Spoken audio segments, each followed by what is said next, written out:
Shalom Bapak Ibu Saudara semuanya, kembali menyapa Anda di program Bible Everyday. Hari ini kita belajar di 1 Raja-Raja pasal yang ke-19. Masih kisah tentang Elia.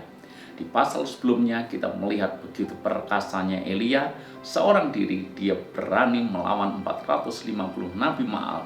Dan bersama Tuhan, Tuhan memberikan kemenangan kepada Nabi Elia itu. 450 Nabi Baal, mereka semuanya akhirnya disembelih di Gunung Karmel. Dan Elia berhasil mendemonstrasikan kuasa Tuhan.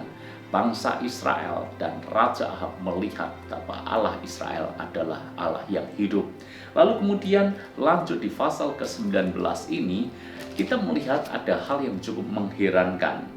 Alkitab mencatat ayat yang kedua, maka Isabel menyuruh seorang suruhan mengatakan kepada Elia, beginilah kiranya para Allah menghukum aku, bahkan lebih lagi daripada itu, jika besok kira-kira pada waktu ini aku tidak membuat nyawamu sama seperti nyawa salah seorang dari mereka itu.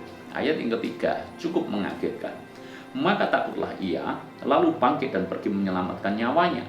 Dan setelah sampai ke Bersheba yang termasuk wilayah Yehuda, ia meninggalkan bujangnya di sana. Alkitab mencatat Elia sangat takut dan Elia pergi menyelamatkan nyawanya. Kenapa sosok Elia yang sebelumnya kita jumpai sebagai seorang pahlawan yang luar biasa, pejuang yang sangat berani, tiba-tiba menjadi demikian takut mendengar ancaman seorang perempuan bahkan yang bernama Isabel? Ada beberapa alasan yang membuat kita harusnya mengerti kenapa sosok Elia yang awalnya begitu tangguh tiba-tiba mengalami perubahan luar biasa. Bahkan tidak hanya takut dan melarikan diri. Dari ayat-ayat yang kita baca di pasal ke-19 ini terlihat bahwa Elia mengalami yang namanya depresi. Elia mengalami keputusasaan. Bahkan Elia berkata, lebih baik aku mati saja. Kalau seseorang sudah mengucapkan kata lebih baik aku mati, itu dia mengalami depresi yang sangat berat. Mari kita lihat ada beberapa penyebab alasan kenapa Elia mengalami depresi seperti itu. Alasan yang pertama, bisa jadi karena Elia kecewa. Apa yang membuat Elia kecewa? Ingat, tujuan awal Elia mendemonstrasikan kuasa Tuhan di hadapan Ahab dan seluruh bangsa Israel adalah supaya mereka bertobat, supaya mereka berpaling dari dewa Baal dan menyembah Allah Israel.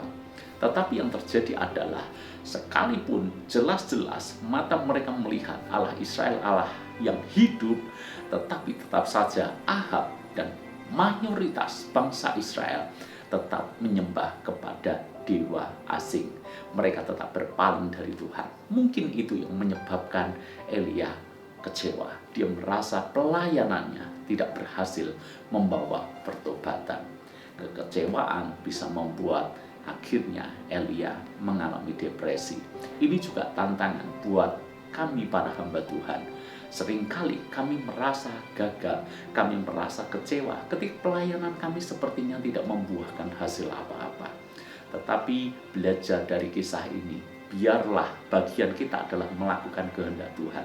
Apa yang Tuhan percayakan kepada kita, lakukan dengan segenap hati. Entahkah hasilnya membawa pertobatan atau tidak. Sekali lagi, itu bukan tanggung jawab kita. Tanggung jawab kita adalah melakukan kehendak Allah. Sementara kita tahu Tuhan sendirilah yang nanti akan menjamah dan berurusan dengan orang yang kita layani. Mirip seperti sebuah ungkapan berkata seperti ini, kita hanya bisa menuntun kuda itu di pinggir sungai, tetapi soal apakah kuda itu mau minum air sungai itu atau tidak, itu bukan lagi menjadi tanggung jawab kita. Itu adalah pilihan kuda itu sendiri. Bagian kita hamba Tuhan, layani jemaat dengan baik, layani dengan tulus, lakukan yang terbaik buat mereka. Selebihnya adalah biar mereka yang mempertanggungjawabkan keputusannya. Hal yang kedua yang kita pelajari dari Elia yang mengalami depresi ini adalah seperti ini, bahwa hal kedua yang membuat Elia depresi adalah dia terlalu letih, dia terlalu capek. sendirian melawan 450 Nabi Baal. Itu sebuah peperangan menguras emosi, menguras fisik, bahkan menguras roh juga. Jadi peperangan yang demikian dahsyat pada waktu itu tentu membuat capek. Bisa jadi kalau secara fisik, secara emosi capek, maka itu bisa berakibat buruk dalam dia merespon sesuatu. Karena itu pesan saya kepada sesama hamba Tuhan, kepada para pemimpin adalah seperti ini. Kadang-kala kita perlu mengambil yang namanya waktu istirahat. Kadang-kala kita perlu mengambil sabat. Tujuannya apa? Supaya kita refresh kembali. Supaya secara fisik kita tidak menjadi terlalu capek.